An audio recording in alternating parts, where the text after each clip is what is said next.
पेश खिदमत है किस्सा चार बेवकूफ़। पुराने वक्तों की बात है।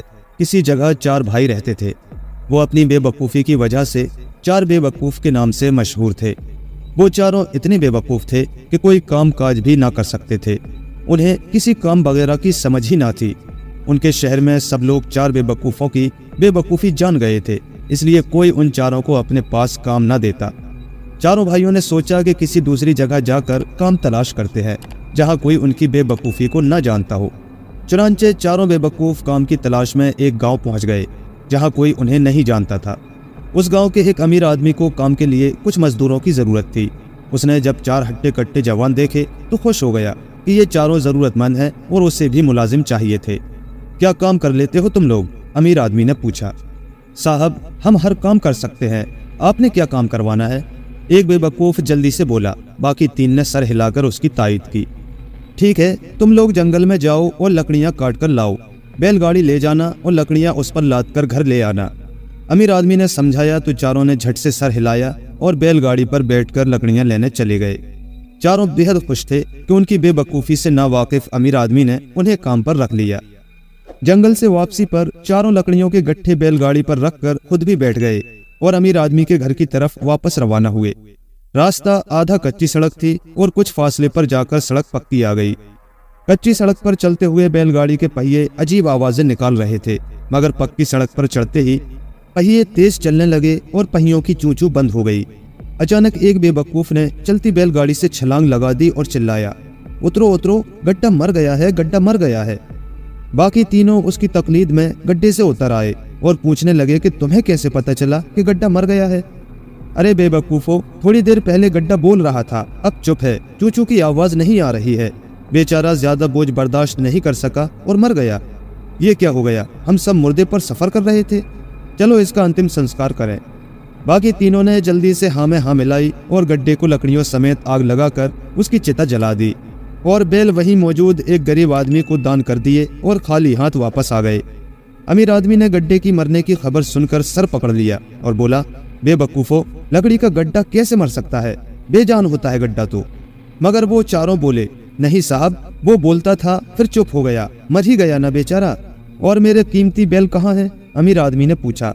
साहब, अब भला मुर्दे का सामान आप कैसे रख सकते हैं? तो बैल हमने एक गरीब को दान कर दिए। क्या दान कर दिए? अमीर आदमी चिल्लाया। अरे ये क्या कर दिया तुम लोगों ने? मेरा इतना नुकसान कर दिया। साहब, आप परेशान ना हो, बस आप हमें कोई नया काम बताएं जिससे हम आपको कोई बड़ा फायदा पहुंचा सकें। एक बेवकूफ बोला। क्या कर सकते हो तुम लोग? समझ नहीं आ रहा, कौन सा काम दूं तुम लोगों को? अच्छा, कपड़ा बेच लोगे? अमीर आदमी ने कुछ देर सोचने के बाद पूछा। हाँ हाँ साहब, हम बहुत अच्छा कपड़ा बेचेंगे, बस आप हमें कपड़े की दुकान खोल दें। चारों जल्दी से बोले तो अमीर आदमी ने एक बड़े कपड़े की दुकान उनके हवाले कर दी। चारों बेवकूफ बड़ी फिक्र के साथ ग्राहकों के इंतजार में बैठ गए। कुछ देर गुजरी मगर कोई ग्राहक ना आया। आधा दिन गुजर गया मगर एक ग्राहक भी ना आया। ये सब लोग दूसरी दुकानों में क्यों जा रहे हैं? हमारे पास क्यों नहीं आ रहे हैं कपड़ा खरीदने? एक बेवकूफ फिक्रमंदी से बोला। हाँ यार, सब दूसरी दुकानों से कपड़ा खरीद रहे हैं मगर हम सुबह से फारिग बैठे हैं। दूसरा बोला, ऐसा करते हैं कि ग्राहकों को जबरदस्ती ले आते हैं दुकान में और कपड़ा बेच देते हैं। एक ने तजवीज दी। बिल्कुल बिल्कुल, अगर कपड़ा ना बिका तो हम अमीर आदमी को क्या जवाब देंगे? चलो आओ, लोगों को जबरदस्ती पकड़ लाएं। बाकियों ने तायद की और चारों उठकर दुकान से बाहर आ गए और लोगों को जबरदस्ती खींचने लगे। आओ आओ, कपड़ा ले लो, हमारे पास बड़ा अच्छा कपड़ा और कीमती कपड़ा है, ले जाओ। चारों कह रहे थे, मगर हम लोग तुमसे कपड़ा नहीं खरीद सकते। एक आदमी बोला। वो क्यों? चारों एक जबान होकर पूछने लगे। भाई, मैं जिस दुकान से कपड़ा खरीदता हूँ वो मुझे कभी कभार उधार भी दे देता है। तुम लोग पता नहीं उधार कपड़ा दोगे या नहीं? उस ग्राहक ने बताया। क्यों नहीं देंगे उधार? जितना चाहो कपड़ा खरीदो और पैसे बाद में दे जाना। एक बेवकूफ ने बाकी तीनों बेवकूफों की तरफ देखते हुए तायद चाही। हाँ हाँ, ले जाओ, जितना कपड़ा ले जाना है, मगर आओ जरूर हमारी दुकान पर। बाकी ने भी तायद कर दी। चुनांचे पूरे बाजार में घूम फिरकर चारों बेवकूफ ग्राहक लाते रहे और उधार कपड़ा देते रहे। शाम तक पूरी दुकान खाली हो गई, सारा कपड़ा खत्म हो गया। चारों बेहद खुश व मसरूर थे कि लोग काम कर दिखाया, ये भी लोग हमें बेवकूफ कहते हैं। शाम में अमीर आदमी टहलते टहलते आया कि दुकान और नए दुकानदारों का हाल अहवाल दरियाफ्त करे, मगर पूरी दुकान खाली देखकर वो शशदर रह गया। अरे ये क्या, सारा कपड़ा बिक गया? वो भी एक दिन में। मारे खुशी के अमीर आदमी के हलक में अल्फाज अटकने लगे थे। जी साहब, सारा माल बिक गया। चारों ने बड़े फखरिया अंदाज में एक जबान होकर जवाब दिया। लाओ, पैसे कहाँ है? अमीर आदमी ने खुशी से मामूर लहजे में कहा। नहीं साहब, हमने कपड़ा पैसों का नहीं बल्कि उधार बेचा है, एक बेवकूफ ने बताया। क्या कहा, उधार? मतलब? अमीर आदमी गम से हकलाया। जी साहब, कोई गाहक आ ही नहीं रहा था। हमने लोगों को पकड़ पकड़ कर सारा कपड़ा उधार दे दिया। इस तरह सारा माल बिक गया, वरना हम तो यूं ही बैठे रहते सारा दिन, बेवकूफों ने बताया। तो रजिस्टर ही दिखा दो जिस पर उधार लेने वालों के नाम लिखे हैं। नहीं साहब, हमने कोई रजिस्टर नहीं बनाया। हम तो अनपढ़ लोग हैं, लिख नहीं सकते ना, बेवकूफों ने मजबूरी बताई। अमीर आदमी का दिमाग घूम कर रह गया। क्या क्या नुकसान करोगे मेरा? क्या बुराई की है मैंने तुम लोगों के साथ? कैसे पकड़ेंगे उधार ले जाने वालों को? अब कोई हाथ नहीं आएगा। अमीर आदमी बेबसी से सर पकड़कर कहने लगा। साहब, अब आप हमें जो काम देंगे हम वो पूरी जिम्मेदारी के साथ करेंगे। चारों अमीर आदमी के पैर पकड़कर लजाजत से कहने लगे। बेचारा अमीर आदमी खासा अच्छा इंसान था। फिर से उन पर एतबार करके बोला, अच्छा जाओ खेतों में, वहाँ मिट्टी का एक बड़ा सा ढेर है, वो सारी मिट्टी उठाकर घर ले आओ। घर लाकर कहाँ फेंकनी है मिट्टी? चारों ने जानना चाहा। जहाँ मेरी माँ कहे वहाँ फेंक देना, अमीर आदमी ने जवाब दिया। तो चारों भागे खेतों की तरफ। बड़े मिट्टी के तसले भरे और घर आ गए। माँ जी कहाँ फेंकनी है मिट्टी? आते ही उन्होंने अमीर आदमी की माँ से पूछा। माँ जी बेटे के नुकसान होने पर गुस्से में भरी बैठी थी, जलकर बोली, मेरे सर पर फेंक दो। चारों ने हुक्म की तामील में 4 बड़े तसले मिट्टी भरे बुढ़िया के ऊपर उलट दिए।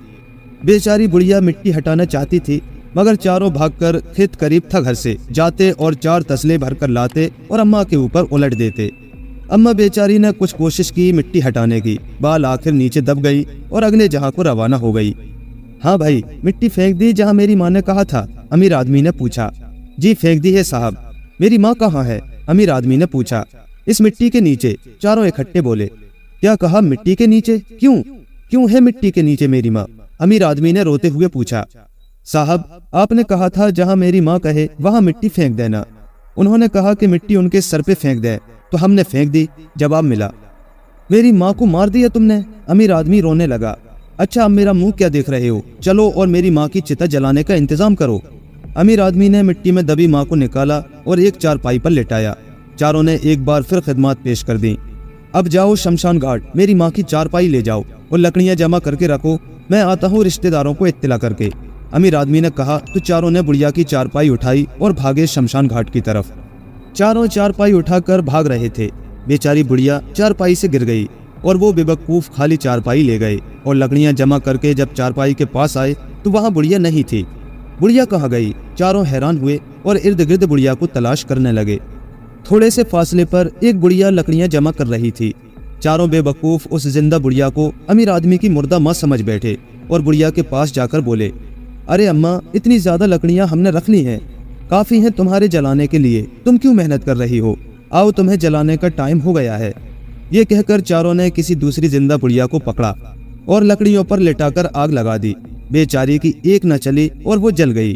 थोड़ी देर में अमीर आदमी आया तो वो अपनी मुर्दा माँ को उठाकर ले आया और बोला, बेवकूफो, मेरी माँ को तुम लोग वहीं फेंक आए थे, लो अब जलाते हैं मेरी माँ को। साहब, कितनी माएँ हैं आपकी? एक को तो हमने जला दिया, एक बेवकूफ ने बताया। अरे कमबख्तो, किसकी माँ को जला दिया तुम लोगों ने? क्या क्या बेवकूफी करोगे? दफा हो जाओ मेरे सामने से। आइंदा इस गांव क्या इर्द गिर्द के किसी गांव में भी नजर आ गए तो जिंदा नहीं छोड़ूंगा। अमीर आदमी ने गुस्से की शिद्दत से चिल्लाते हुए कहा तो चारों बेवकूफ भाई भाग खड़े हुए, मगर जाते जाते भी वो यही सोच रहे थे कि आखिर उन्होंने अब तक अमीर आदमी के सामने कौन सी बेवकूफ़ी दिखाई है।